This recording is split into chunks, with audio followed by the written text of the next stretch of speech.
it's really bad when entire generations like Gen Z and Millennials are just basically throwing up their hands and saying, what's even the point? If you had to buy that home today, do you feel you could afford that home at current prices and current interest rates? Probably not. Not on a single income. When did you buy your first home? 1995. Do you know what you purchased it for offhand? $80,000. Do you know what that home is valued at today, by chance? Somewhere between $325 and $375. People think, oh, these kids are so burned out, they're just lazy. It's like, no, they're working 40 hours a week, but at the end of the month, they have nothing to show for it. So if you're not making any progress and you look back 5 years and go, damn, I made $300,000 in the last 5 years, or I made $400,000 in the last 5 years, and I have nothing. If anything, I have $25,000 in debt. That's going to create burnout because you feel like you just put in 5 years of work and have nothing to show for it. And we still have people blaming them that, well, the reason you're broke is because of the coffee. It's like, no, it's the 25% inflation that we've faced that just destroyed people's spending power. It's the 30% increase in rent prices where people are spending 40% of their money on rent. You're still being taxed 20, 25, 30%. People just don't have any money. People aren't having kids. They're not being able to start families. People are struggling financially, fighting financially. Relationships are suffering. This is all decline in living standards. You realize millennials with degrees are living with roommates into their 30s? Not having kids? This is a month's pay on the federal minimum wage. Full-time, pre-tax. If you didn't know, now you do. 100 grand is not enough. And we see the stats. Yeah. You know, people making six figures, Right. a third of them live paycheck to paycheck. If you have the average car payment, which is over $700, you got the average student loan payment, over $400, you're drowning in credit card debt, which could easily be $100, $200, $300 for the minimum payment. You start to add all of this up on top of a mortgage that you weren't ready for. Right. Because you said, well, I'm paying $2,000 in rent. Why not pay $2,000 for the mortgage? Right. Except it's not apples to apples. Home ownership has a lot more expenses built in that make it wildly expensive. I'm so tired of living paycheck to paycheck. I just waited for the mailman to show up so I could get my paper check in the mail that I've been waiting for weeks. So I could come to the bank and deposit it. But because I have negative money in my account, I'm only going to get like a little bit of it because like I can only access $100 for the first day. So I'm probably gonna have like $60 today. I haven't gone grocery shopping in probably a month. We have like no food to eat for dinner, except for like mac and cheese and ramen.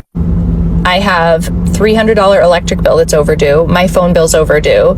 I just gave my husband my last paycheck from last week so we could pay the mortgage 2 weeks late. And in 10 days or 11 days, the mortgage for next month is due.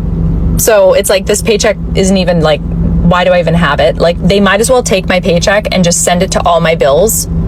Like what's the point in me even getting my paycheck? It's like annoying. Like I'm not gonna see it anyway. Not only that, but in like 3 weeks I have to pay for summer camp because school's almost over. So it's like, that's another $700-800 that I have to come up with to pay for summer camp. And if I don't pay for summer camp, guess who can't work because their kid is gonna be at home with them? Me.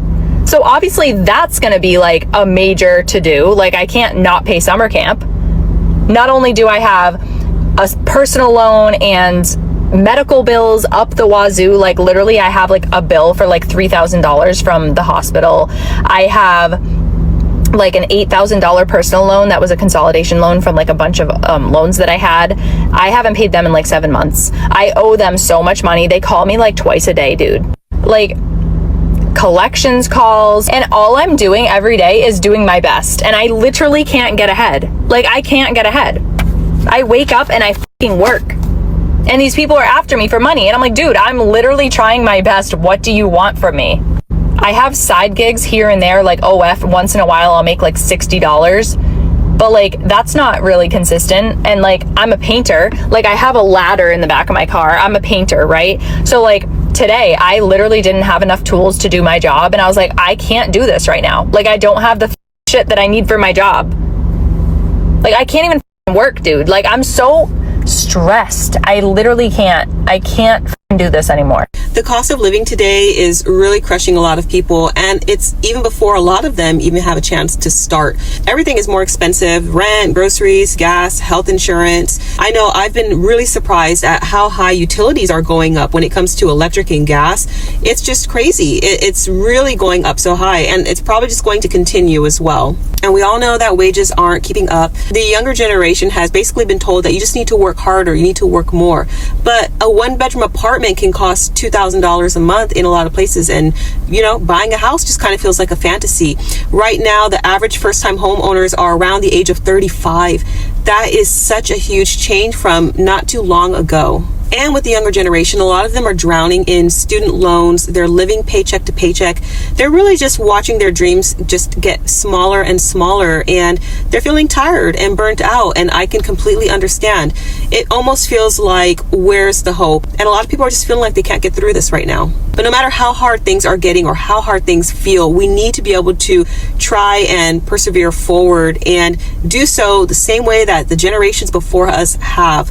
They have found ways, they've gotten creative, they've buckled down and did what they needed to do to survive.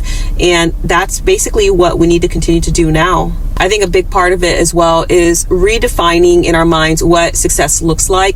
It's not about necessarily, that huge home with a white picket fence and a big yard and all these things, but really just finding an affordable place to live and being as debt-free as possible for peace of mind, because there's nothing like having peace of mind. We have always been a proponent of having less materialism and having less debt, less stress, versus having more and having all of the stress that comes with that. And then also maybe even looking at what types of things that we could be doing in the future. So more like trades and learning different skills, and not just necessarily going and getting a career in some type of work that's maybe not going to serve us in a few years once a lot of more job losses are happening because of AI. There are a lot of different type of trade work that is going to still be needed in the upcoming years. And I'm not saying that a lot of things are not still going to be replaced by AI, but there's a lot of trade work that will still be very relevant in the coming future. So that's also another thing to start to think about, because right now with everything getting so expensive, people are also losing their jobs. And if you are in a very easily replaceable field, then that's only going to add to the hardship later on. So these are, even though it's difficult, but these are the types of things that we need to think about now and face the reality about, so that later on we can kind of better hedge ourselves against what is coming. And if you're not already doing so, living smaller, living more of a minimalistic lifestyle, you don't have to think about this as giving up all of the things that you've always wanted, but just learning to be more content with less. And then finding like-minded people around you, people that can be a support system, people that can share the same values and lifestyle as you. That really does go far, and it really does help get through these certain times that we are in. I think we need to shift from having more of a competitive mindset. A lot of Americans are always competitive with each other. They want to have the better car, the better house, the better this, the better that. Instead of thinking about competition, but think about community and really just kind of getting more involved with that. And really focusing on trying not to get burnout, because burnout is just going to make you feel more defeated. The cost of living right now is really difficult, but giving up on ourselves or giving up on a situation is not the solution. We are not powerless. Generations do rebuild. They do find alternatives. They can move. They can vote with their feet. There's always solutions to the problem. So you're not alone. We are not alone. Share in the comments below what you are thinking right now. What are maybe some positive things that you are doing? Or just let me know your thoughts in general. And I hope you're doing well, and I hope to see you in the next video. Take care.